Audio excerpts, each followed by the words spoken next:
go for it in the opening minutes. But we're live right now. Let me just kind of like, tap it on YouTube, make sure everything's solid. Unlike last time we started recording, we didn't start streaming. So, but you know what? I went back and I watched it. We actually, when you had said that, we were still recording. That beginning part. Yeah. When I kind of just was wait. No, we were recording. Okay. And then it like paused, and it went back. No, we don't know that. You know what I mean? Yeah. I do have the recording as well of like our first 30 minutes that I just deleted because it was just taking a memory on my thing.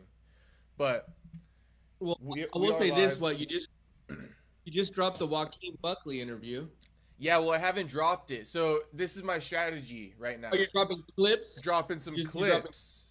Yeah. Because I watched the clip where you were talking to him about Chill in DC. We're talking about him. He goes, "Oh, DC's talking about me now." Yeah. You saw that. And then he was like, "Nah, to be really why I wanted to do it is because I want the fans to, say, hey, you can't deny me. Like, I fought someone you respect, and I get his vision on that as well. Like, he wants that name."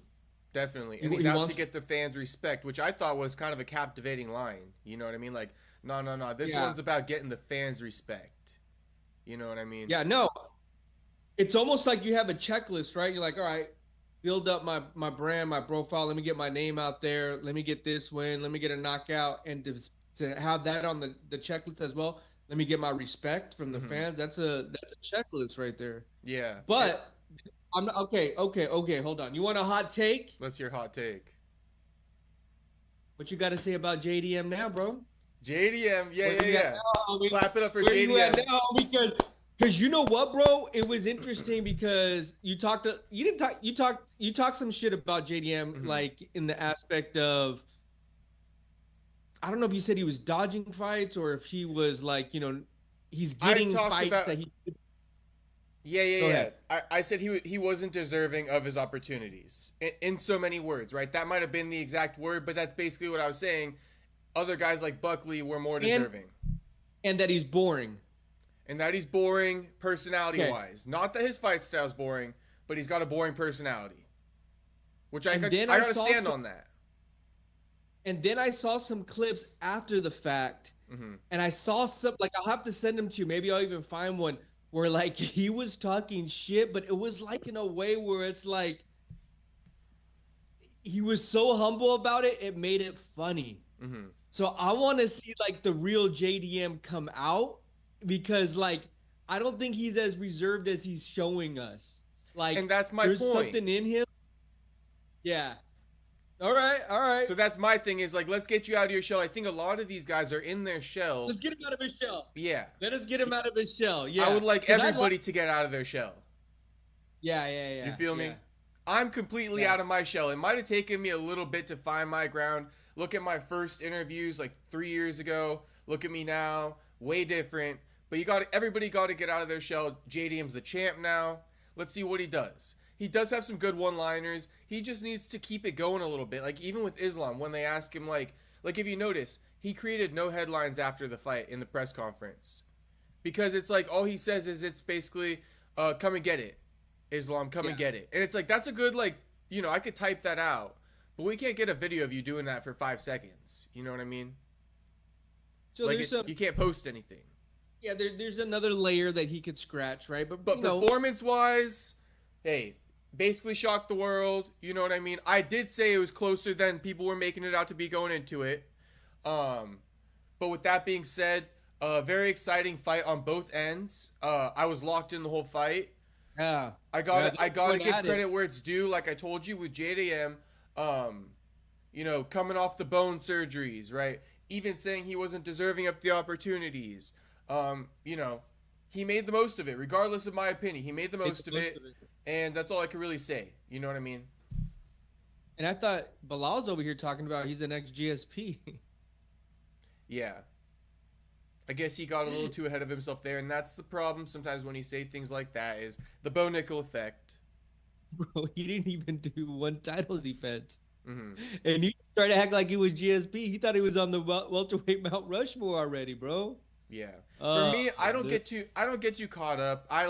It's water off my back, you know. I won't hold it against him, but I know other people do. I won't hold it against him. No, I just think Yeah. it's funny. The I just think Canelo hands too, you know what I mean? I'm sure he's gonna get some shit for that. It comes with the territory. Oh, and he looks so fucked up, bro. Like, oh, Mm-hmm. look like what's that, cleft palate or something when your lips all like fucked up and shit. Like Kamzat. Yeah, Yeah. yeah. It got Except he lost. split right down the middle. Yeah, yeah. And then he got that huge. I mean, he hasn't been. Hey, he hasn't been on social media chirping. Nah. Usually he's chirping, bro. He's gonna chill. Yeah, he was chirping for a minute, dog. Like a minute. But I guess too, he was like what, 8 or 9 wins in a row. Yeah. So you get that feeling. He was fucking belly dancing and like twerking a little bit, coming out in the walkout. That was kind of crazy. He was feeling himself, bro. I don't know if you've seen it, but there's this song out right now. It's like by this girl. It's like this hype me up song. You ever seen it? There's like a dance to it where they like pop their hips to the beat. Maybe. And that's like what Belal must have been walking out to. Because he was like popping his fucking hips. That's already 10-9 right there, JDM. He lost the first fucking round already. Yeah. But no, I mean, I think we both text each other, you know, a lot of respect for him, right? I mean, it was, fight of the year. So, so far it might be, right? 5-rounder, war. I did have it 2-2 going into the 5th. I thought whoever won the 5th was going to win the fight, to be honest with you. I don't know which rounds I had scored for what, to be honest. But I know in that moment in time, I was like, whoever wins this 5th round wins this fight. And I think a lot of people were in there. And it was interesting going back and looking at the cards. I believe it was 48-47, 2 judges. 46-49, 1 judge. And the 2 other judges that had the 48-47, they all scored the 5th round for JDM. And I made this take was that if JDM doesn't pop back up and on the ground, Belal puts him down 330 in the 5th round.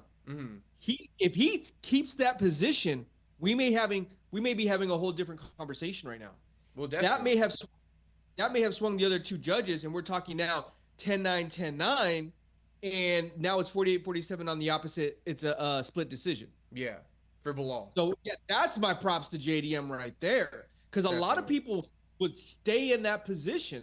That was more impressive to me than everything else. The 5th round, to have that cardio on both ends. You know what I mean? Like I said, they're battling injuries, coming off decent layoffs. So I think to be able to perform in that 5th round showed a lot. And I don't got anything negative to say about JDM. I think we could talk about what's to move forward. Well, I mean, they already said Islam, right? Islam. Yeah, they're saying Islam. Because I guess if Belal were to win, that would have like left the division kind of like moving forward as far as like another title fight goes with a welterweight. But now we got Islam moving up. JDM probably going to defend against Islam, barring an injury. Barring an injury. That's what Ali Abdelaziz has said. Just to throw this out there, Ali Abdelaziz says Islam. So this is going to tie in a few things here. So just bear with me. We'll make sure to touch on all of it. But it ties into the whole news cycle. So basically, Ali Abdelaziz, spoiler alert, right? Islam has been stripped of his lightweight title. You called it the last time. You said, I don't think they will do that to Islam. And Islam said last week, I will not be giving that shit up. And this week, Dana announces it's been given up. So best believe that's called a stripping. By Dana White, Daddy Dana, the UFC themselves, they stripped that shit off him. That ain't anything else. You know what I mean? They stripped him. I just want that to be clear.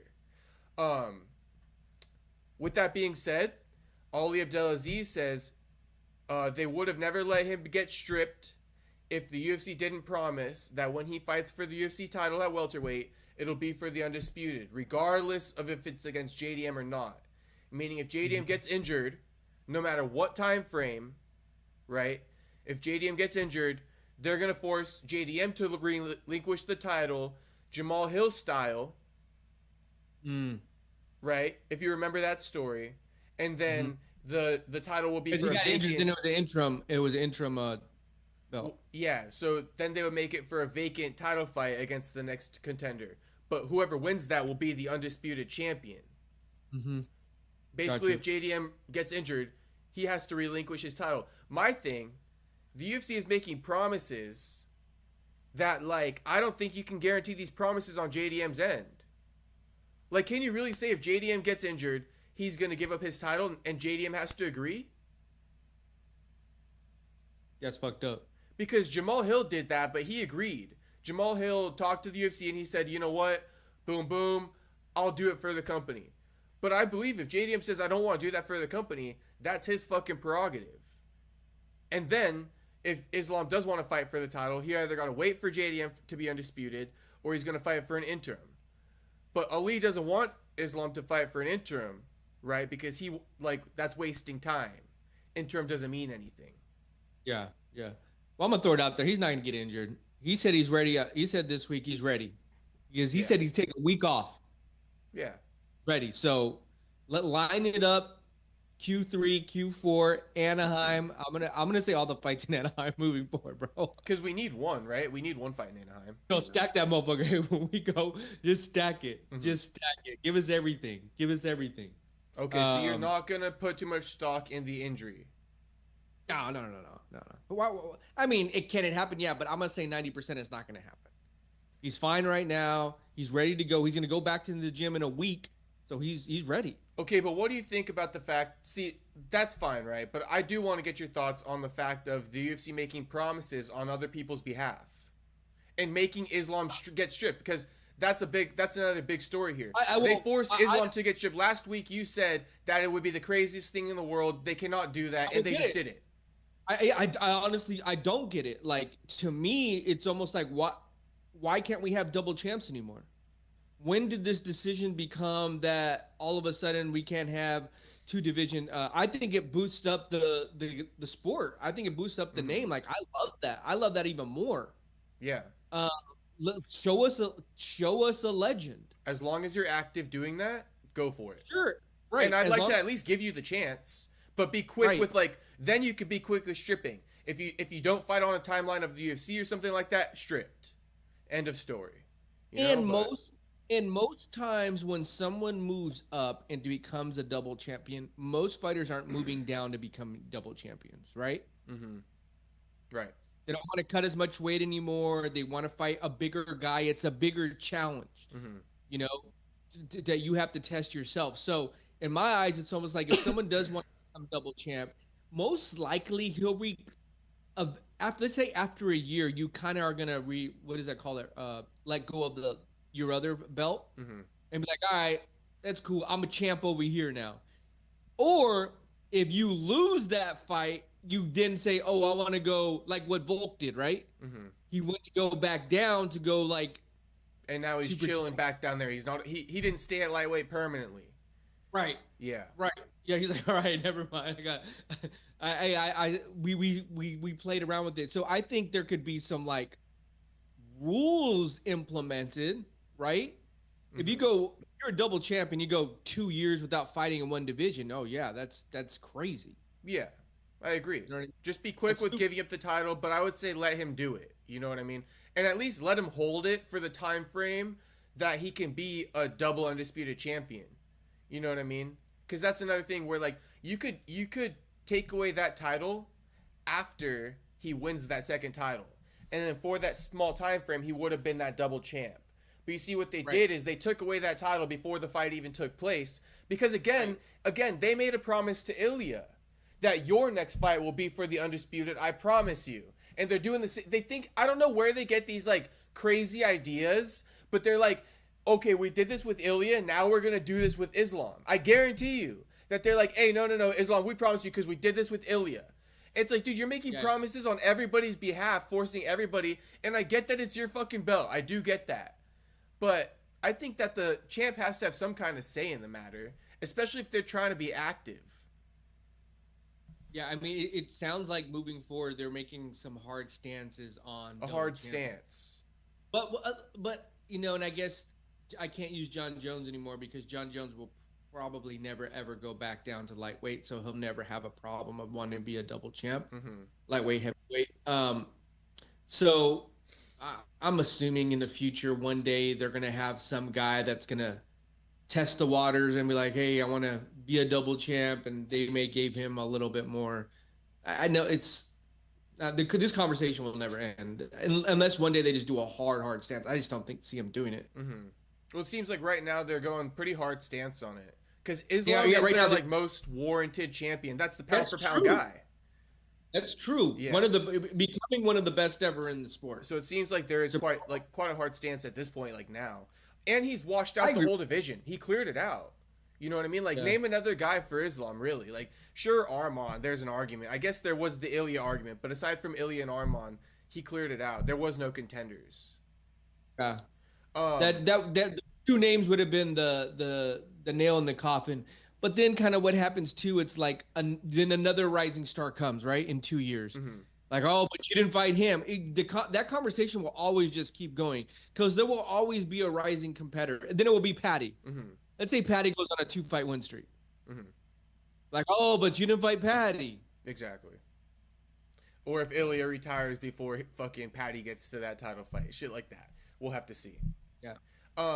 You brought up John Jones, so let me just throw it out there. They're on a path, collision course. You're talking Ilya and Patty? Is that what you just said? I didn't hear you. I think eventually, yeah. Yeah. They definitely are.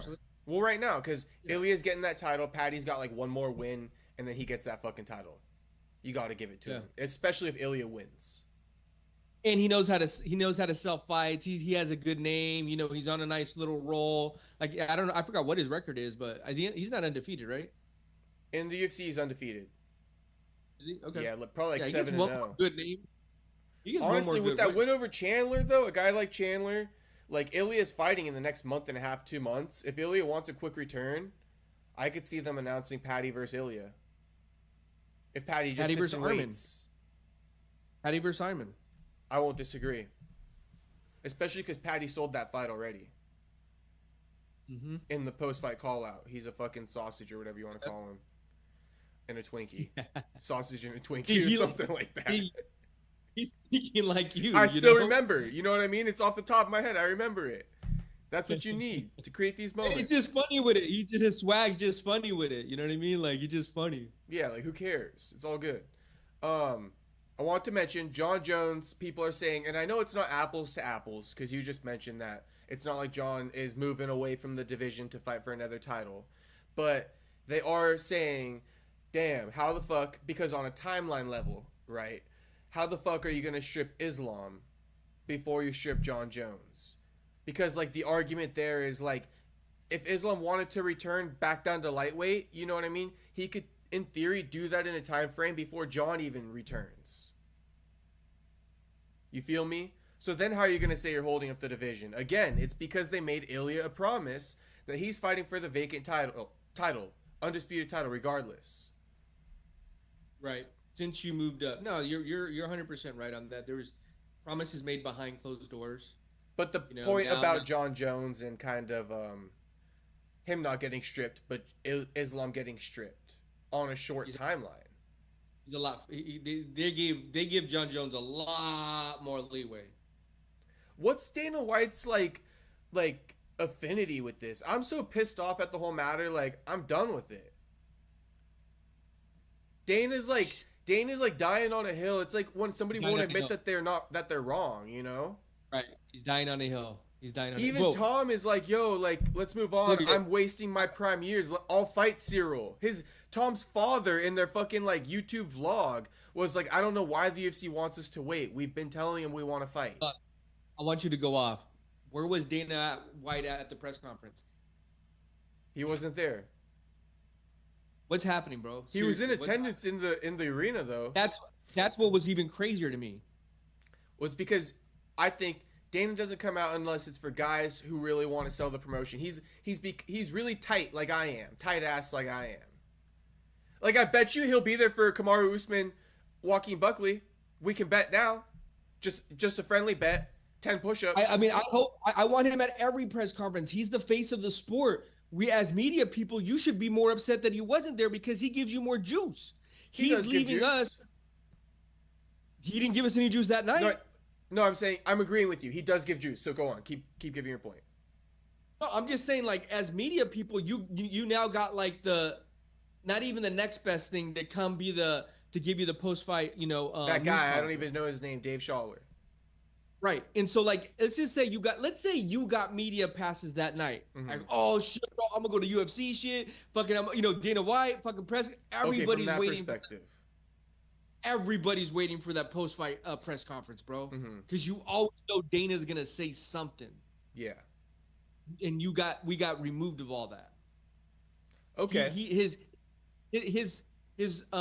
responsibilities and priorities for the media is now being like, when I want to.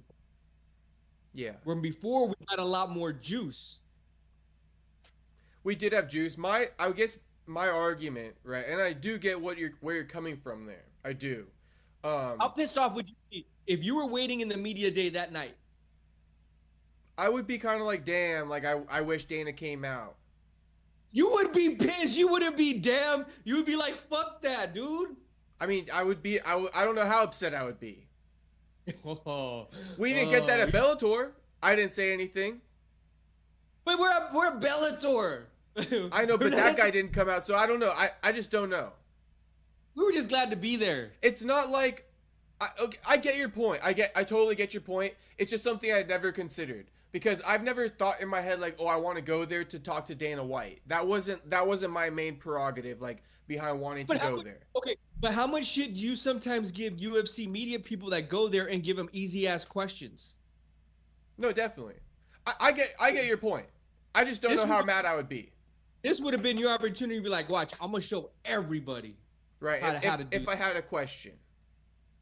Well, you evidently would have questions. My thing, okay, so here, let me give you an argument. This is where I would kind of like questions about. Here's where I would argue back a little bit, right? Give a devil's advocate. Questions about what? Because Valentina doesn't know how to sell shit. She's the co-main event. JDM talks like he texts, wins the fucking main event. I know that there's headlines about Islam and shit like that, but that would be my argument a little bit. Is that these guys just aren't like as captivating, and that's why I said Dana will probably show up to Buckley's press conference because there's a lot more to react to there.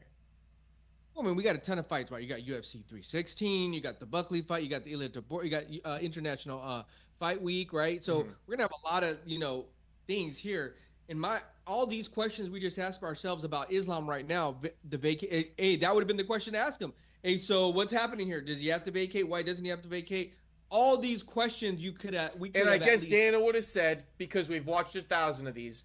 To keep it going, Dana would have been like, "Well, I'll answer those questions on Tuesday." Which here, let me give you a little bit more. So Dana lately, I feel like Dana has been not given that juice like he usually does at these pressers. I feel like when you've been getting from Dana off the last few is, "I'll tell you on Tuesday."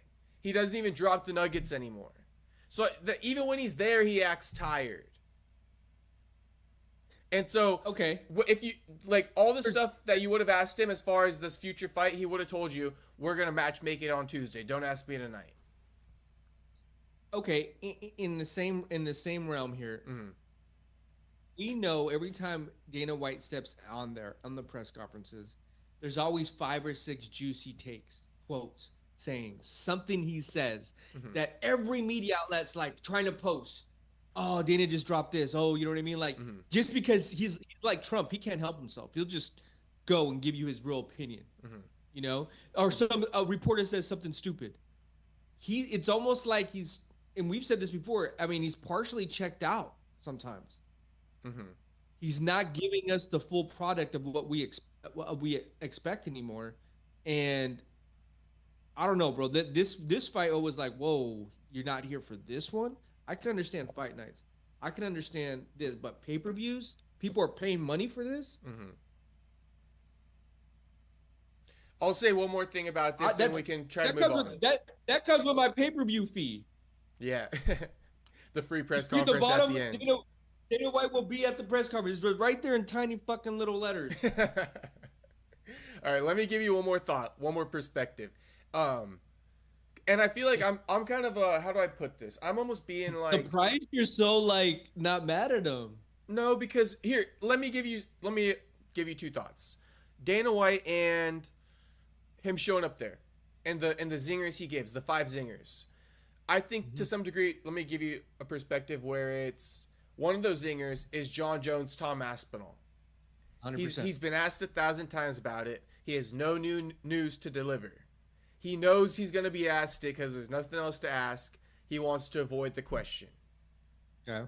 Probably one reason I could make up in my head why I didn't want to show up there. Just a reason.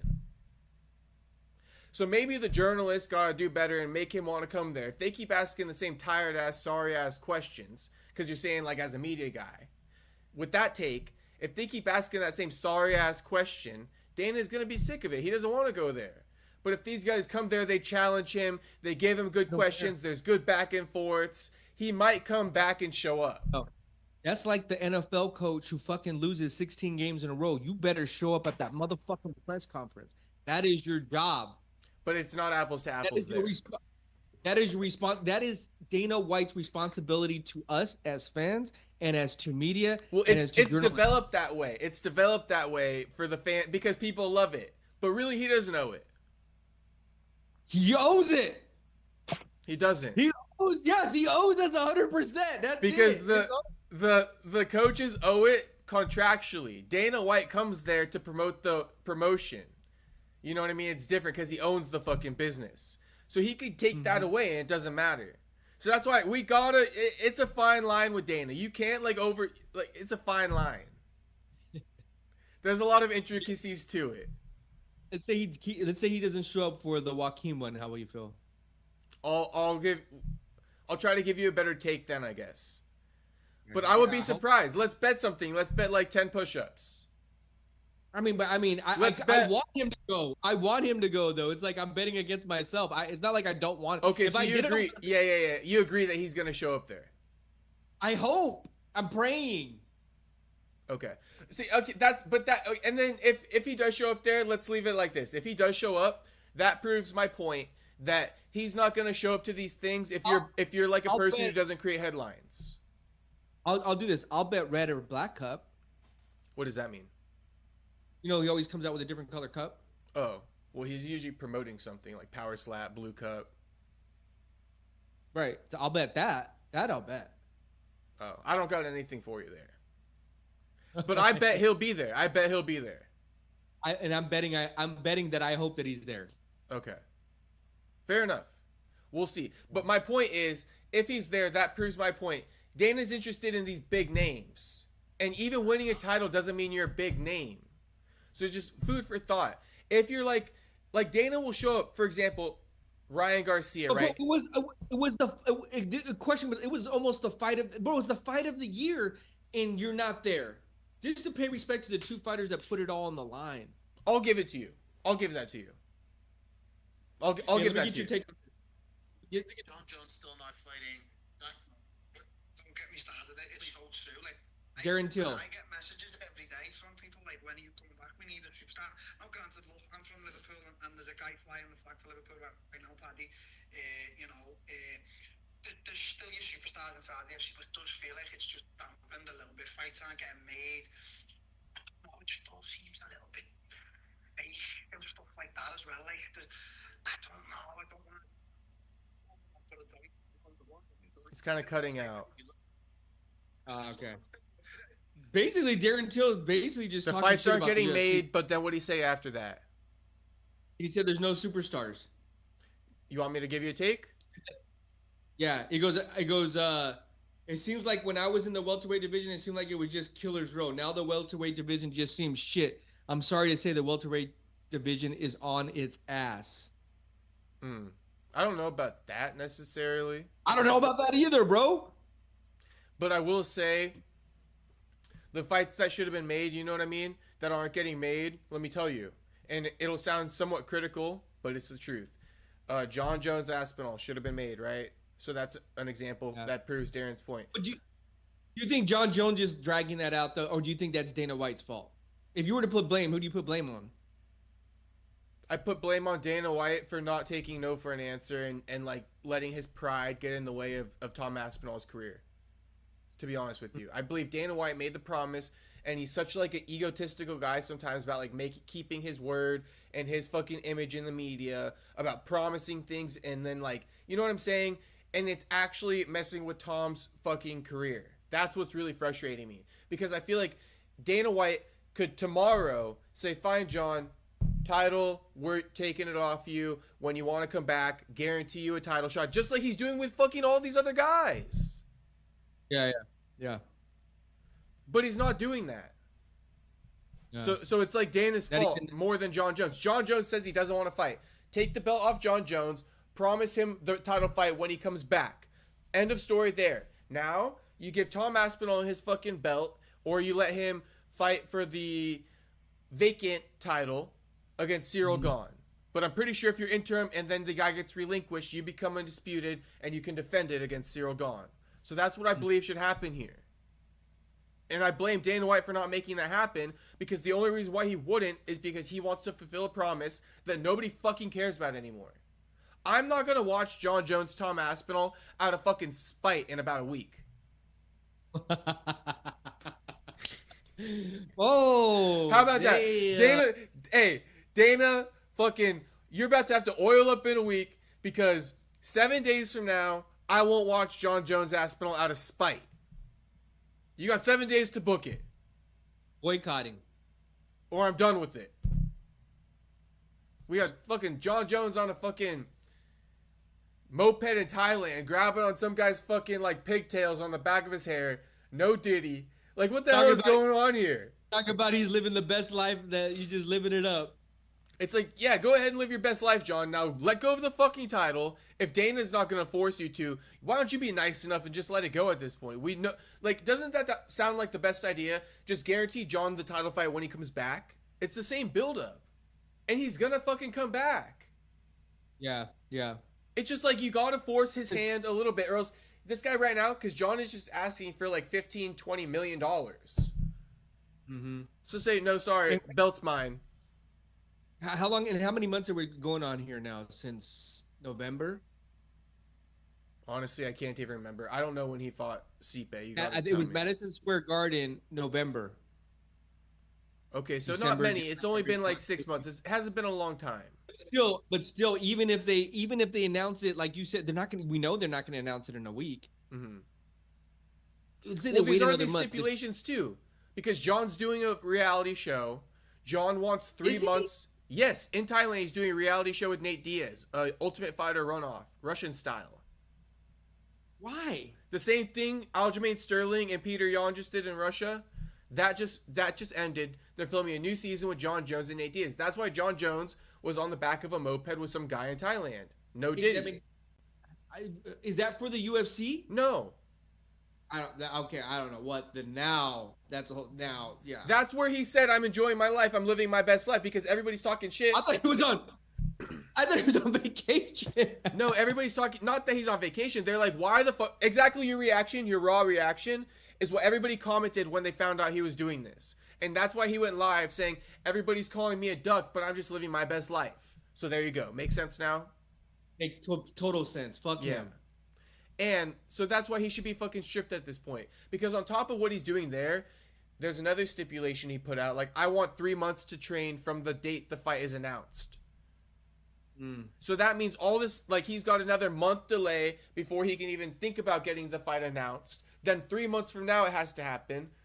Bro, we're talking like November, December again. Pretty much at this point, yeah. And the problem is, sure, that's only a year on John's calendar, and I get that. And maybe he can be selfish if he wants to. But the problem is that Tom Aspinall's been out, bro, since before John fought. So it's just a long-ass fucking time for Tom. Yeah. What should have happened? Tom should have fought like last month. Tom should have had a fight booked beginning of this year. You know what I mean? Just as a stipulation to... Perfect idea. You book Tom Aspinall a fight as a stipulation that John Jones won't take the further date. But you get this shit rolling. You say, John, I don't give a fuck that you're in Thailand doing some bullshit Ultimate Fighter runoff. Here's the date, December 16th. And if you don't take that, we have a stipulation in place already for Tom. If you don't sign by this date, Tom will fight this man. Here's the bigger thing, though. We talked about JDM getting injured. there's a huge chance, a bigger chance John Jones gets injured. That's doing my whole all this point. bull. So if I was Dana White, I'd be fucking fuming. Yeah. Fuming. But the problem is Dana's not fuming. I mean, Dana is a little bit, but Dana's adding to the problem by not letting go of the fight. Yeah. Let it go, Dana. Like the fucking song says. It's so crazy that just a little while ago we were talking about, Guerra and Jones. I was like, yeah, fucking book that fucking super fight. Pieta loses. Mm-hmm. They don't even book this. It's like perfect example. Like JDM was about to fight Leon. He gets it. Everything just falls differently. Well, just because you just mentioned Pereira, I gotta drop this out. And it's something that I've been thinking about the UFC for a long time, which is they keep like playing with other fighters' careers. Mm-hmm. And it gets glorified as like, oh, like the Dan Ige story. Taking the fight on 3 days notice. I'm a badass. I saved the UFC. I'm such a badass. Got a pay raise. And that gets celebrated. And then it gets like Dana with Islam Makhachev, how he fights guys on 3 days notice. And how Dana White goes, oh my God, you're such a badass. I'm going to put that on the wall. You deserve to be on the wall. You know what I mean? He does that because he's trying to brainwash people into thinking like the more company decisions you do, the better. And they just tried to do that with Alex Pereira, right? They called him, they offered him a fucking fight on International Fight Week to save the day because they don't got shit. You know what I mean? Because they don't got enough eggs cooking. So they call Pereira. Pereira says no. They say, fine, Pereira, we'll give your title shot to fucking someone else. Apparently, Yuri got offered a fight on International Fight Week. He turned it down because he's fucking in school. So think about that. Pereira turns it down. UFC says, okay, fine, we're going to give it to Yuri. And then Pereira goes on his social media, says that's bullshit, blah, blah, blah. Then he says he's getting hacked. But these are the things. The UFC is playing games and being disingenuous with these fighters, with the fans. And really, they just need to start playing things by the book. You know what I mean? Play on people's timelines. Stop forcing everybody to like all these shortcuts they're taking, right? You eventually got to pay it up somewhere down the line, and that's what's happening. They've taken so many shortcuts on putting these fights together, right? That finally there's nobody left now. You've burnt out your whole bench. Oh, you burn your bridges. Your whole bench that was fucking loaded with fucking people on reserve, they're burnt out. You used all of them. Look how much they used Buckley last year. Guys that were dedicated too. Buckley filled in and fought Nursultan right on like 30 days notice. The whole shuffle with Colby Covington, Ian Gary, Shavkat, you know what I mean? Buckley came in, saved the day there. Pereira saved the day multiple times last year. Like, they're literally burnt out the whole bench. They're still calling Pereira to save the day on like 3 months notice. Mm-hmm. I'm just saying, they're burning out their whole bench. Like, it's burnt out. There's nowhere else to go. That's why you're not getting the fights made.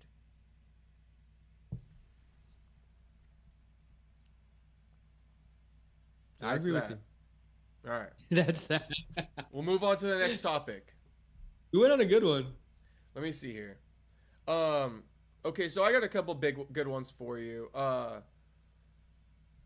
Let's go highest priority. So Olympic gold medalist Kyle Snyder arrested in a prostitution sting. Okay. I'll keep it a buck. Do I look down on him? Do I really care? No. I don't. I don't either. I don't think it's a big deal. Now, I do think it's unfortunate that he did get caught with his I don't know what monetization I can use, but with his stick in hand. Okay, he got caught in the act? Sticking balls in hand. Got caught in the act? Yeah, apparently, like, he came in, he, like, told the girl he wants, like, apparently he does this a lot. Where was this at?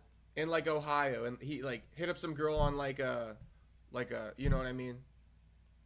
Message board or something? Yeah, he got her phone number, and then, like, he showed up there to a hotel room. Service or whatever? Exactly, okay. Escort service. Showed up to the hotel room, told her he wants, like, a blowjob. It was a sting? Huh? A she. It was a sting? No, it was a sting? Like sting a police, operation. like... Yeah, he pulled up to a sting. Oh, that's fucked up. Yeah, so they got text messages and shit like that. That's what's bad. No. That sucks, bro. And he's got a girlfriend. Oh no, that's all bad, bro. Super public Christian. Super public Christian. Oh no. Yeah, Oh, Olympic man. gold medalist. Yeah, Our that I don't current, care. Like, what? but he's our current representative. Anytime an Olympic gold medalist gets caught in something like this, it's a big headline. Yeah, it's a scandal. Oh damn, bro. You ever see that show where like the guy comes out of nowhere, the Dateline guy, like, well, Yeah. well, look Yeah. who we got here. Yeah. Oh, this fool was like, ah, no, bro, no.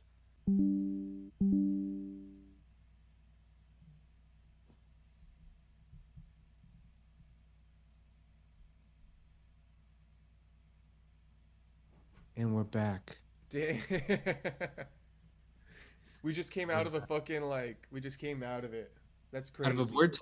Came out of a We vortex. just came out of a vortex. That is insane. a whole Everything nother just shut off on my end. It just like came back up. Same with you? No, nothing shut off. Oh, all my screens just went down. Like stream even went down, and then just all came back up. Okay. The I'll tell, cop. I'll tell you about the investigation. So yeah, he told her he wanted like a raw BJ. Okay.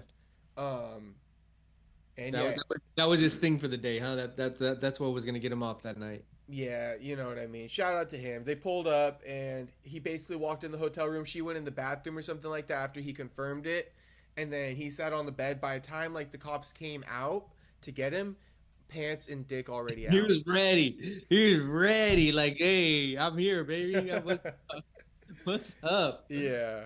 Yeah, he it's was bad. he was like literally put me in, coach. Put me, I'm Yeah. ready. My thing, why even catch these guys, man? I mean, I guess it's illegal in the U.S., so you're just doing your job. But I mean, like, the real crime is like the human traffickers themselves. Sure. Yeah. That's a whole Like nother... the John ain't even the fucking like the problem here. Yeah, I mean, if that, I mean, yeah, 100%.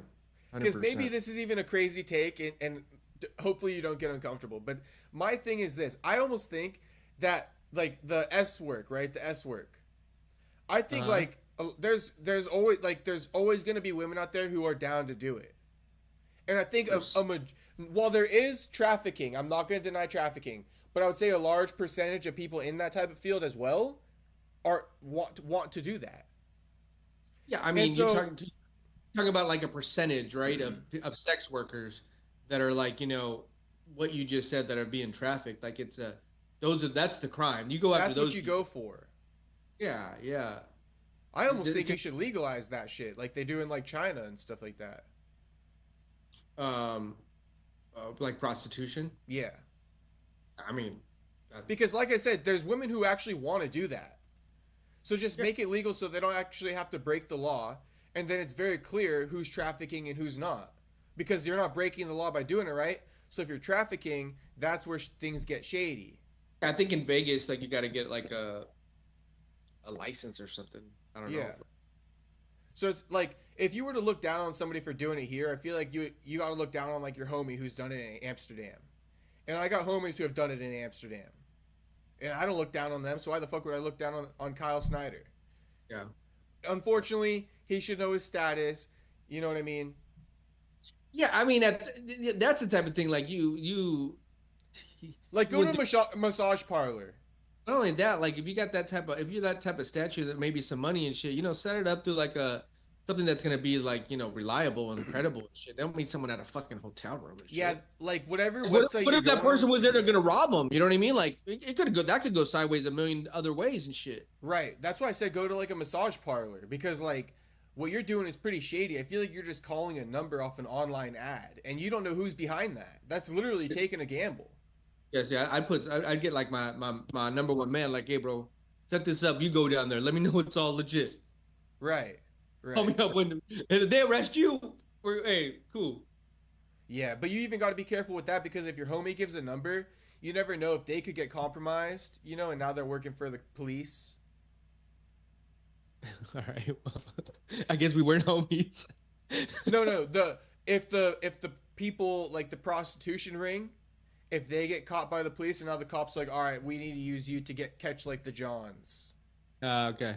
Another sting on a sting. A sting on a sting. You know how they do that? Like they catch a criminal like in a gang, and they're like, "All right, we're gonna actually keep you and use you as a prop, like bait to lure in the rest of the criminals." Yeah, we got like the next what is that? The next 48 hours. Yeah, but it's like again, you guys are going after the wrong guy. It's not fucking the Johns. Like that's always gonna exist. Like you got to go after the fucking whatever you call it. When did this happen? Last weekend or what? The traffickers. It happened like on Sunday, maybe like last week. It got brought to light this week.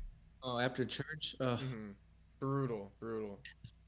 You'd have to go back to church. A wrestler had something to say, and I'd love to get your thought on this one. Because All right. this is why, and I'm not judging, right? I said, I don't care. Do your thing. I don't care. I don't look down on you. But apparently the man who got caught, another popular wrestler, he said, virtue signaling finally caught up. Watch out for judgmental people who are closet sinners. Meaning, this guy's a Christian, but he's also kind of stood on a pedestal and pointed down at people and judged people for their wrongdoings, right? As a Christian, and I know people like this, super positive Christians. They're so like, you know, they're the best guy in the world, right? They're always gonna like knock you. They're the first person to be like, oh, you should pray. You should pray Right. about something, right? But Or turn judge. around and look at their fucking what they got under the Yeah. table. No, I 100% hate people like that, bro. 100%. So if there's any truth to that, if that's the case, mm-hmm. what is that? What is that saying? You reap what you sow. Yeah, you reap what you sow. You get Yeah, what bro. you Come give. on. I hate people like that be trying to throw out judgment and shit, and you're over here doing fucking even shadier shit. Like, bro, get the fuck out of here. Yes. Now that'll lead into the next topic, and maybe we got called out. We're gonna get your take. Maybe we were a little judgmental. J-Rock. We're casuals again. We're casuals again. Maybe we're being right. a little judgmental. I don't know. I gotta rewatch the tape. I think we were being a little jolly because it was involving like AI. We're just talking like homies. Right. Finding out that a rumor is that this guy was using AI. We thought it was funny because it is a crazy story. And I personally, the one where he training the girls that were in the yeah. And he had the vault. yeah, And that was we're- out of pocket. And we were Too kind of much. like making fun of him for his corn addiction. Now, I don't- do I? But again, I'm not saying people who look at corn all the time are bad. Like I don't care. I don't judge. I don't care either. My thing was he got out of pocket with comparing with these women and all that stuff, and that's something like a fucking 16-year-old would do.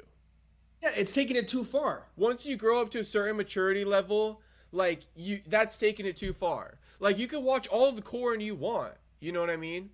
But taking it too far. When Way you do too that, far. when you have a vault and you have like, you know, comparisons and you're making women feel uncomfortable.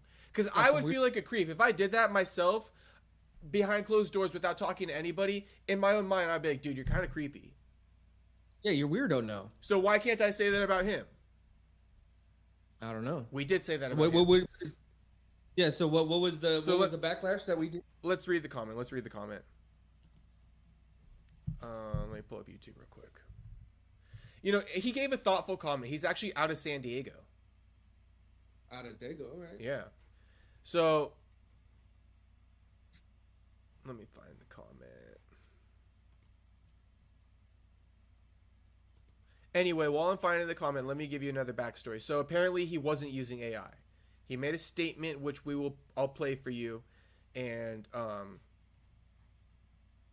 he said that How do you not use AI when it's attached to another body?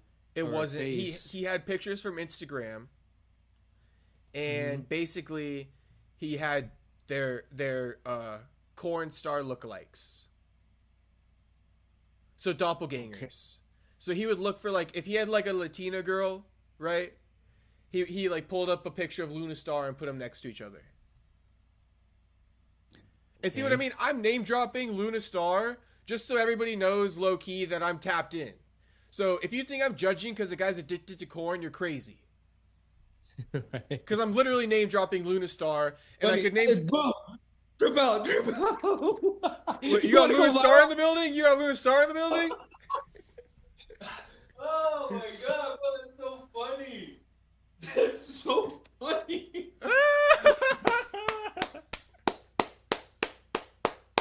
Holy, let's go.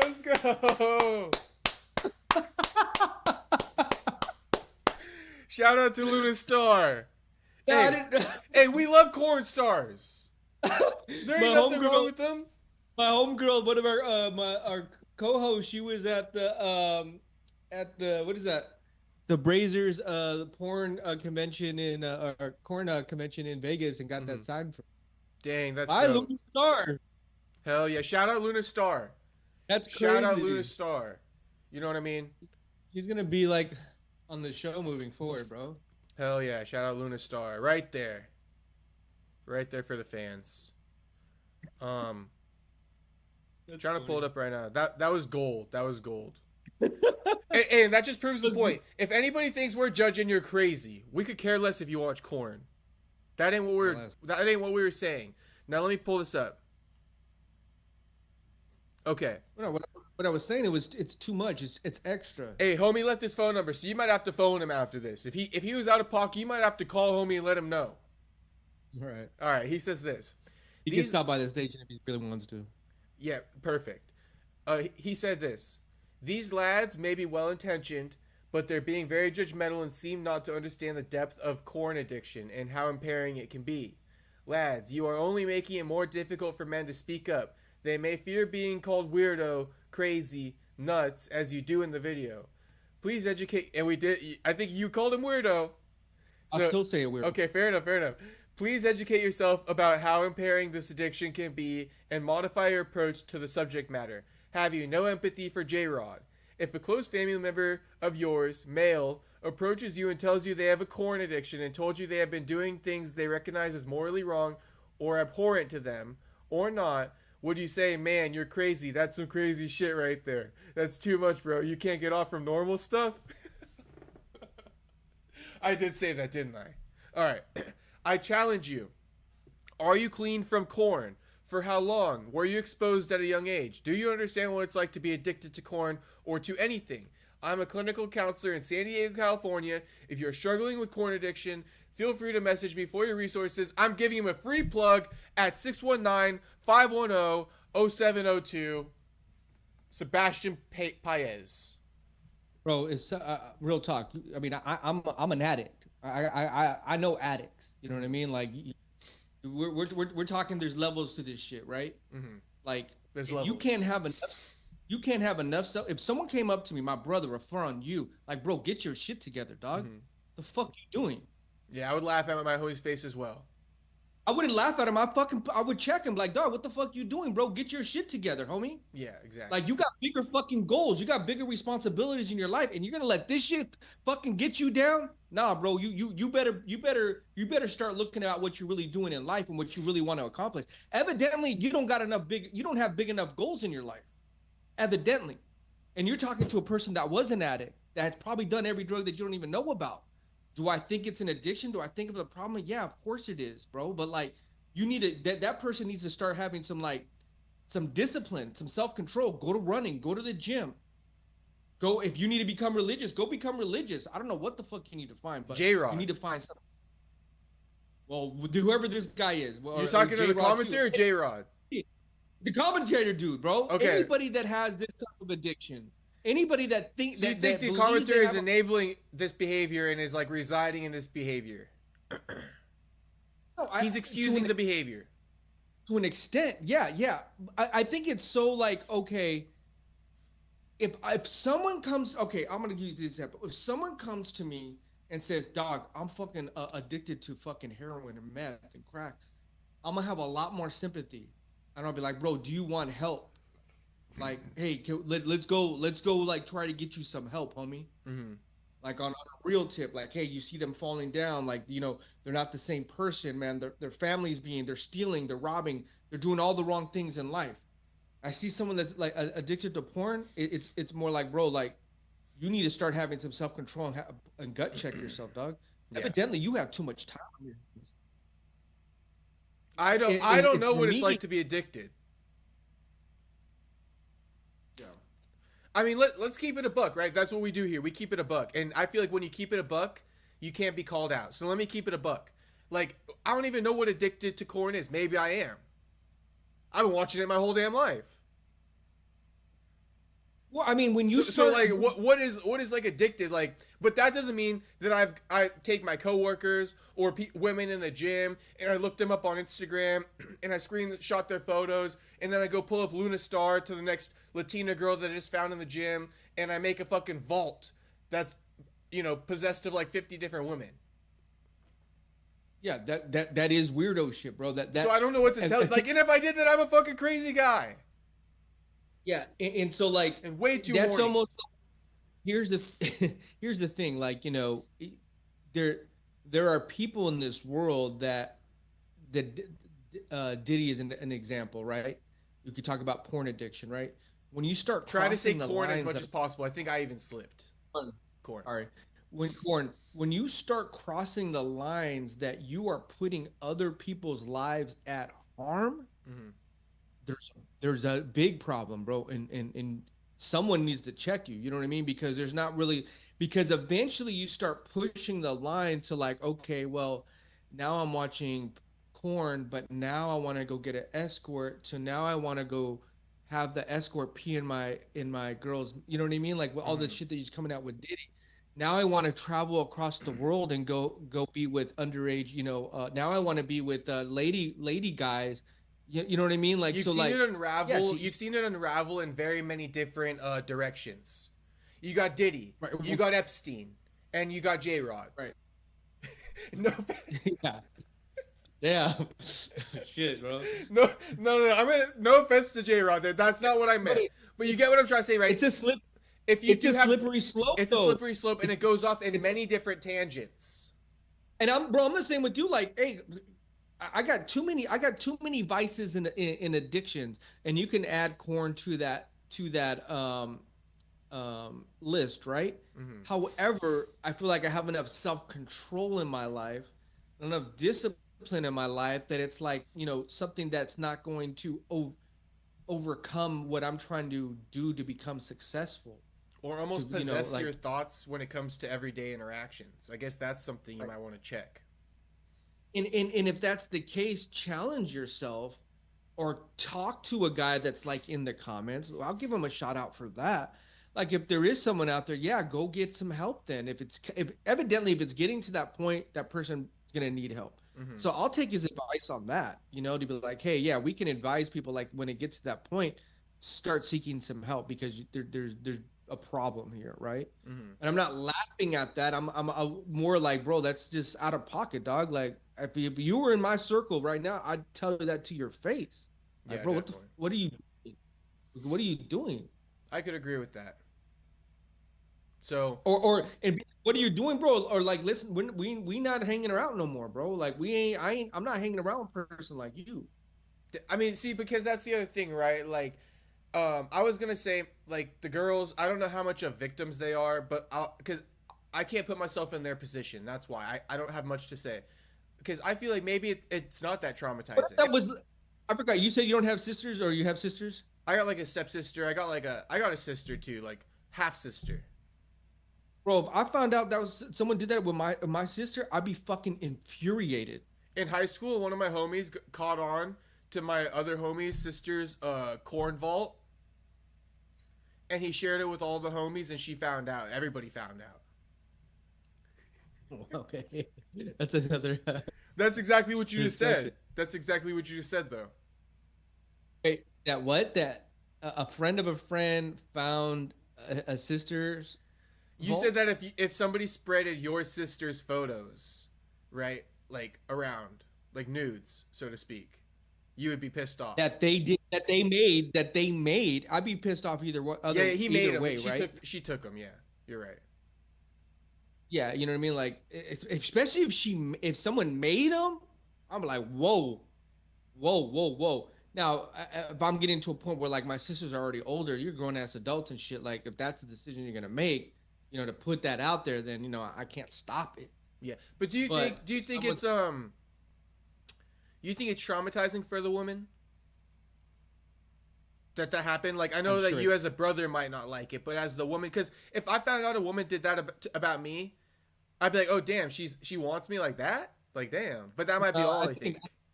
I think every person's gonna take it differently. Like one person could take it, be super sensitive about it, and be very traumatized, or another person be like, "Well, I don't care." Yeah. So I mean, you could go both ways, right? It depends on the individual basis. Yeah, my biggest thing would be like, if you were my homie and I found out you did that, you know, I got a girlfriend and shit. I got a mom and stuff like that, which I'm protective of. You feel me? So with that being said, if I had a homie and I found out I did that, I got to cut you off on the merits of like, I can't even risk you doing that with my girl or my mom. You know what I mean? Bottom line. Bottom line. So I would have to cut you off just knowing you did that. Yeah. 100%. Because I can't take that risk. Like, my birthday comes around, I invite us all to like a gambling trip or something like that, or like, you know, go to Vegas or something like that. That's in the back of my mind, and I don't feel comfortable with that because you crossed that line. You took it too far. So, I mean, you could do all the understanding you want, but sometimes people just take it too far, and when you take it too far, you just got to own up to it and deal with the repercussions. You can't control how people fucking judge you for that necessarily. Or and the thing is, too, maybe not judge, but react to it. Yeah, but the next step is like, oh, I have such a bad porn addiction that you raped somebody. Then what? Where do you draw the line of forgiveness, right? You just did a vault, so you forgive that. But if he had a porn addiction that led to somebody getting, you know, raped, then what? Exactly. Then he deserves all the blame. So maybe that guy's being a little bit too forgiving.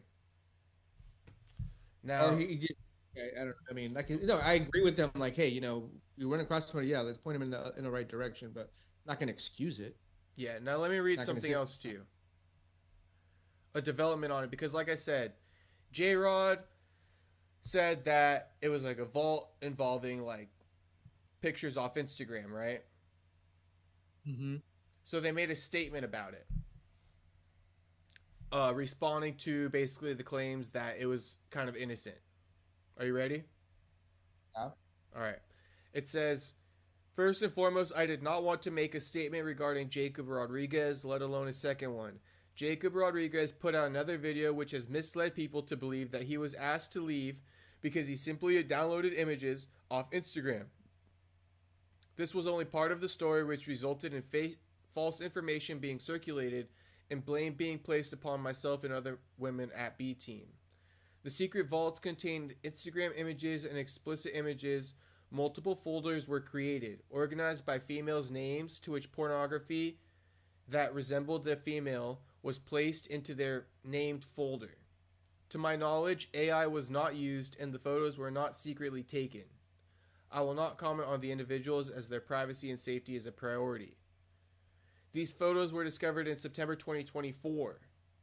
Between September 2024 and December 2024, I said nothing to anyone other than family and friends. Basically, it goes on to say that he revealed he knew that the photos existed on December 17th, 2024. And then it says, one second. I quietly left B Team in December. I was contacted by Craig Jones in March 2025. He asked me about some rumors that were circulating about Jacob Rodriguez. After providing him with my side of the story, they then spoke to Jacob, Nick, which is his brother, as well as other B Team members before swiftly removing Jacob Rodriguez from B Team. Even after his removal, I remained silent on the situation. Physical and emotional abuse occurred. He would push me, intimidate me, and pin me down. Other times he would prevent me from leaving the house by blocking doorways or knocking my belongings off my shoulder. So I guess he even lived with him.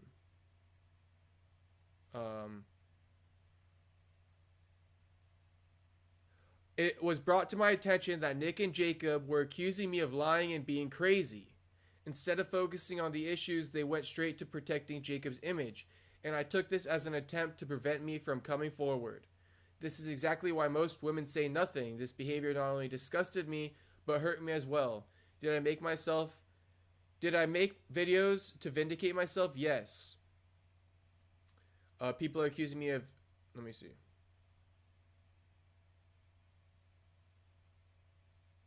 Jacob knows the truth. Hopefully one day he can come to grips with what he has done and focus on being a positive influence for the kids that looked up to him as well as the women that want to participate in this great sport. So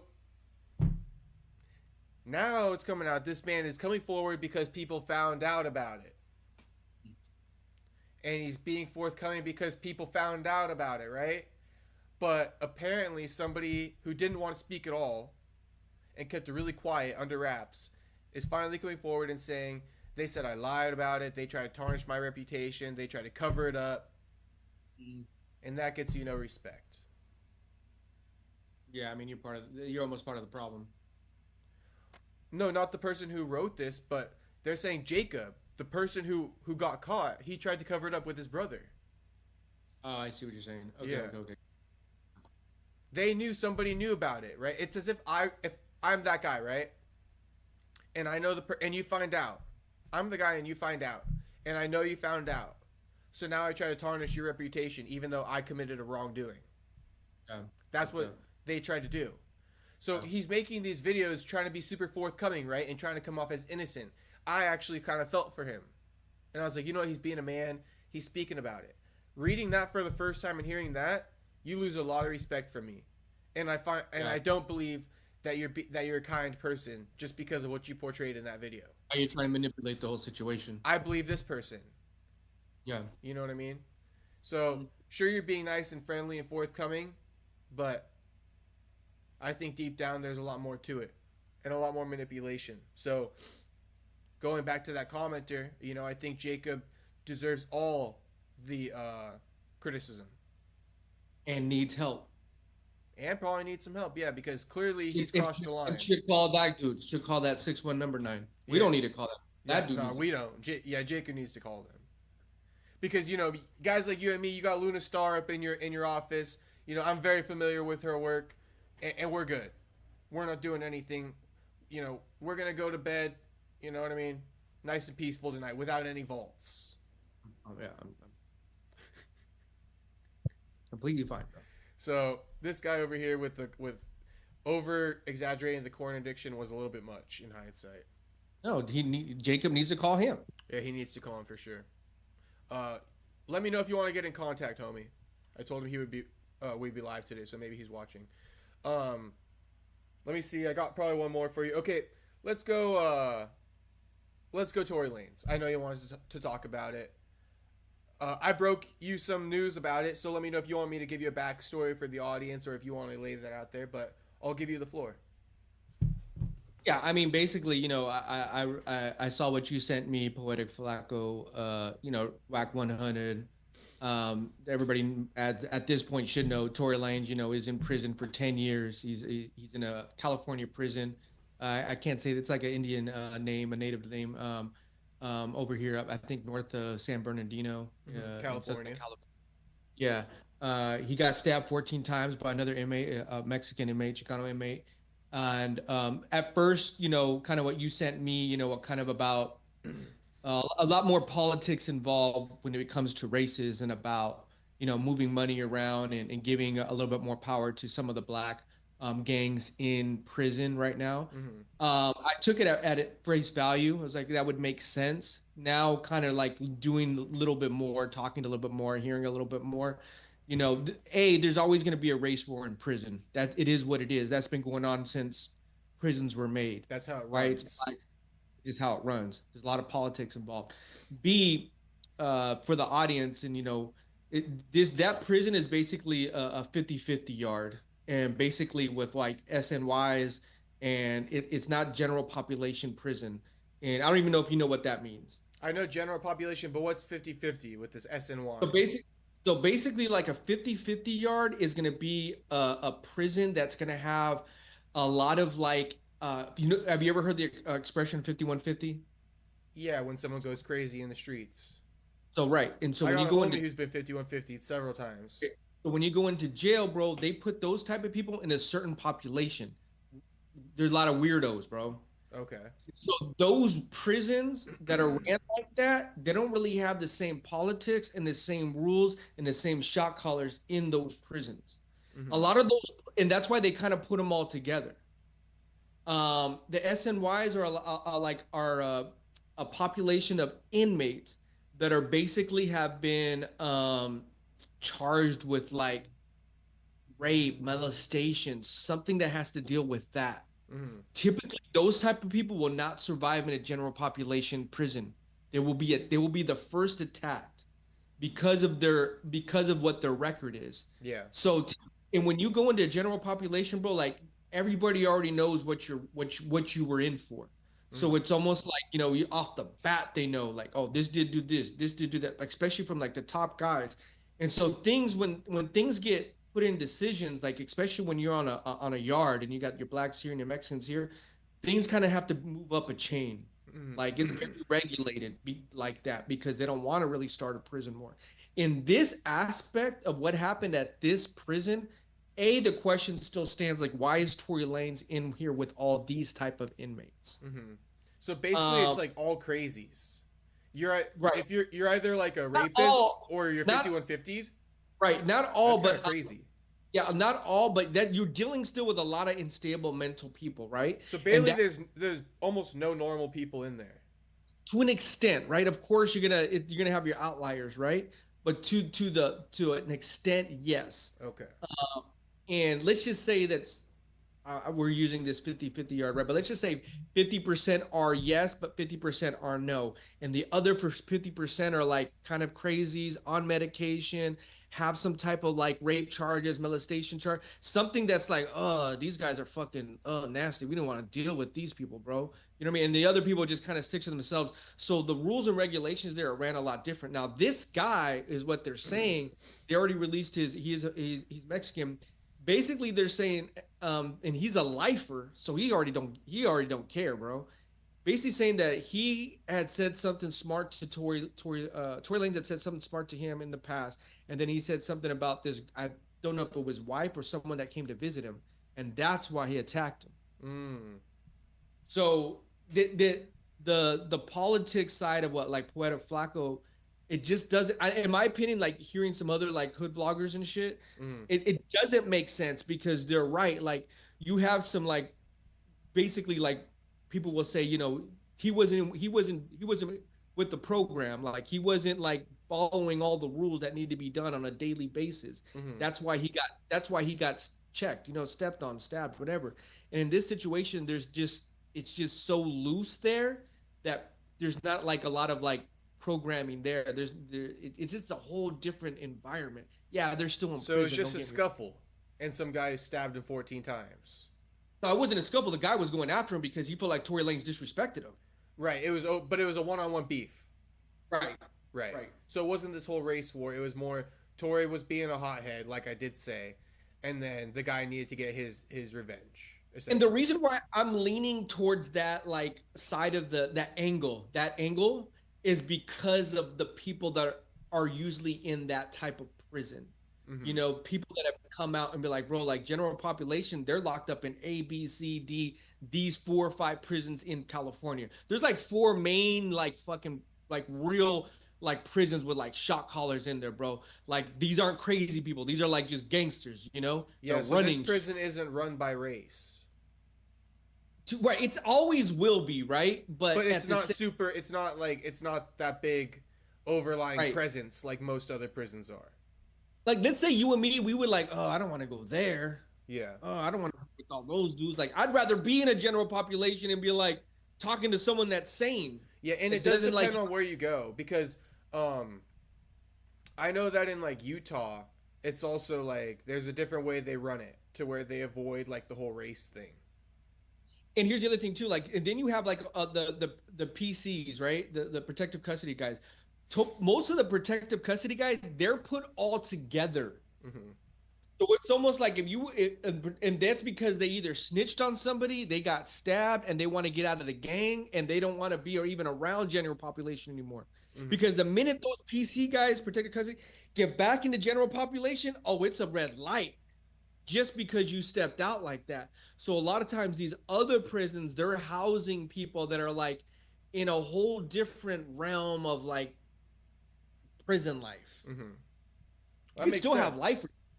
Yeah, you could, and that's why I mean too. Like I started thinking about it, the process of elimination of that. I was like, that's true, because they were saying if this was like a Folsom or like another like really known prison and this happened, that conversation would have flipped to then the race war. Mm-hmm. It flipped to like, hey, who really made these? What really happened? You know what I mean? Like, so I almost go down to the process of elimination of like how it's ran there.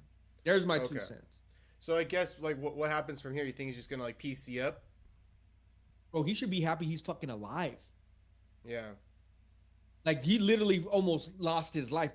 He may still be fighting for his life and we don't even know. Damn. They said both his lungs collapsed.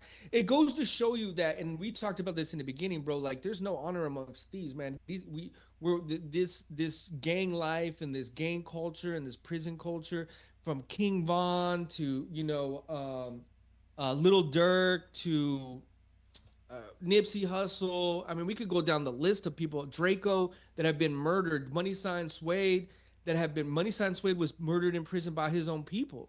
Mm-hmm. Naked in the shower, bro. Like there's no rules for what goes on in there, bro. It's savage. It's meaningless and it's for the birds.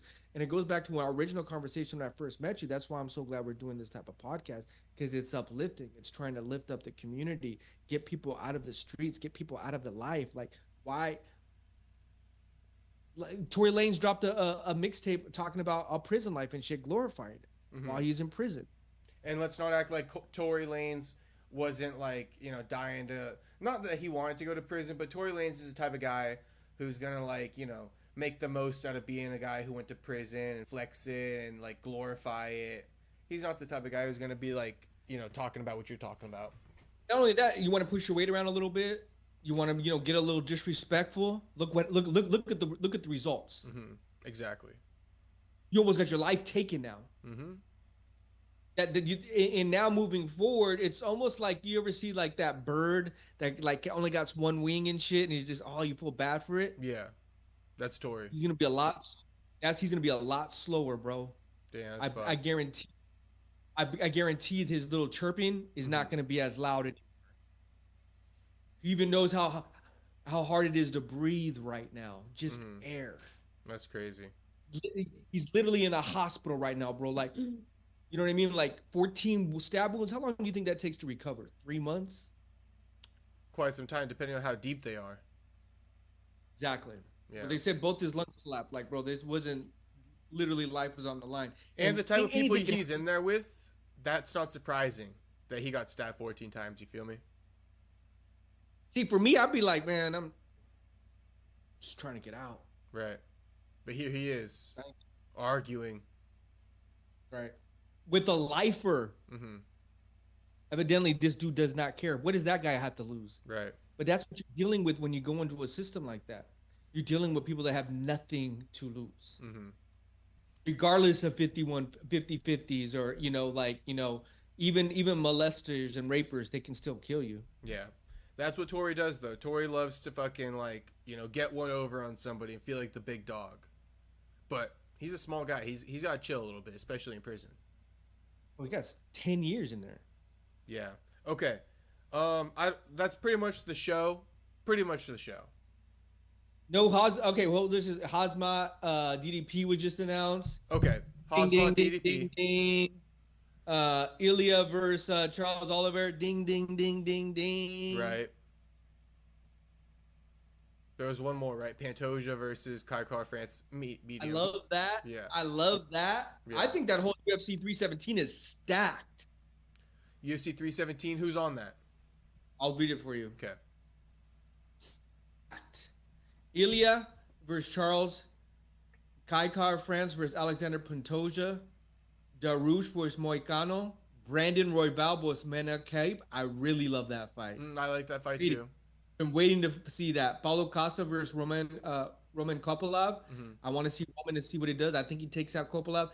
Jack Hermanson versus Gregory Rodriguez. I think Gregory Rodriguez gets a win and redeems himself. Who's this other one? Oh, Tafa versus oh shit. And then I think it's Tracy Cortez on there as well. All right. I like it. Yeah, no, it's stacked. That card. It's stacked. Yeah, it's stacked. Ilya versus Charles should be a good one.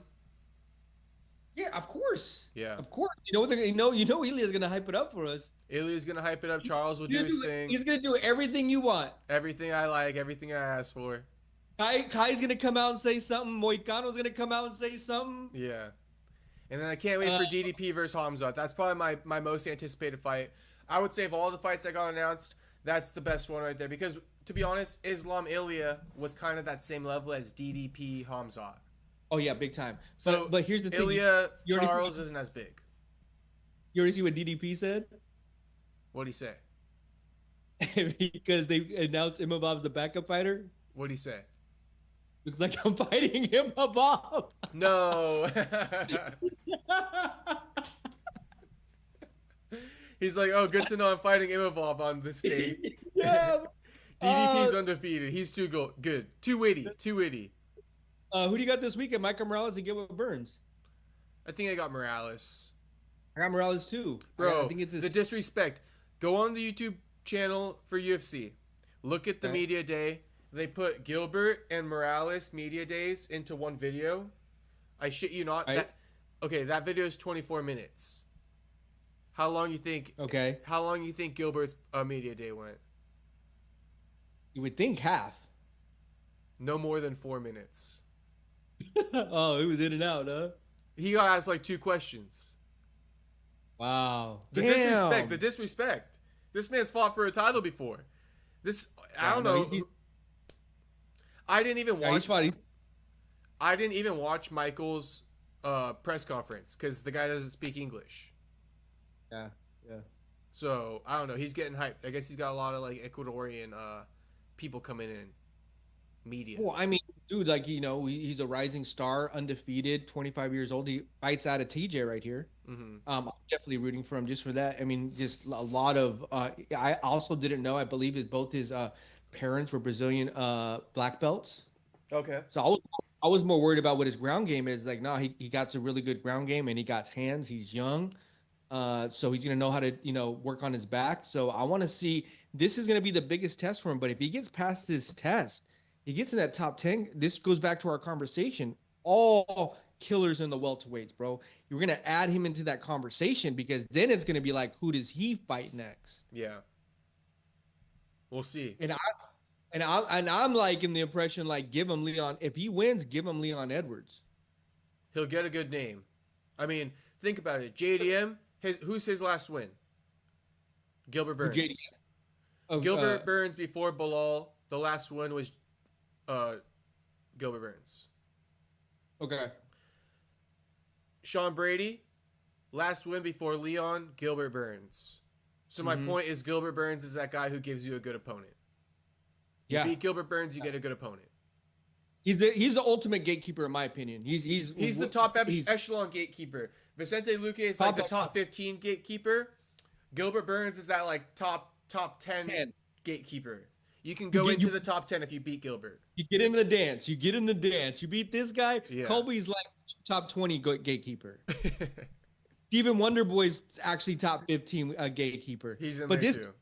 These are going to push these guys out. Gilbert Burns, Colby Covington, Usman, Stephen Wonderboy Thompson. And now we're just going to have JDM, Shavkat, Sean Brady, Joaquin Buckley, Ian Gary. The new guard. Now we're going to mix in Michael Morales. We'll see where Carlos Freitas falls with Jeff Neal. Mm-hmm. We're already at like 10 guys right there. Randy Brown's itching to get in there. But hold on. And then we got Randy Brown, my boy Gabriel Bonfim. Brian Battle's been quiet. So we got a lot of people. Saw what Mike Malott just did. Got a nice win. Hey, Mike Malott versus Brian Battle. That's a good one to make. Give me that. Give me that. Give me that one. Clip that. Because you know what? That gets them in the dance. Mm-hmm. And give Randy Brown and Gabriel Bonfim? Yeah, something like that. But I think Randy Brown wants a name, though. He wants a name. He wants a ranked opponent. See, here's my... Protest or Jeff Neal for Randy. That's what he wants. But it's almost like, so since he lost to Brian Battle is going to be like, no, but I want a name because I beat you. Mm-hmm. So that's why it's almost like we got like the Mike Malotts, the Brian Battles, the Gabriel Bonfins, the Randy Browns. Like those are 4 guys, 16, 17, 18, 19, right? Mm-hmm. The 20 spot could easily go to, I don't know, Renat.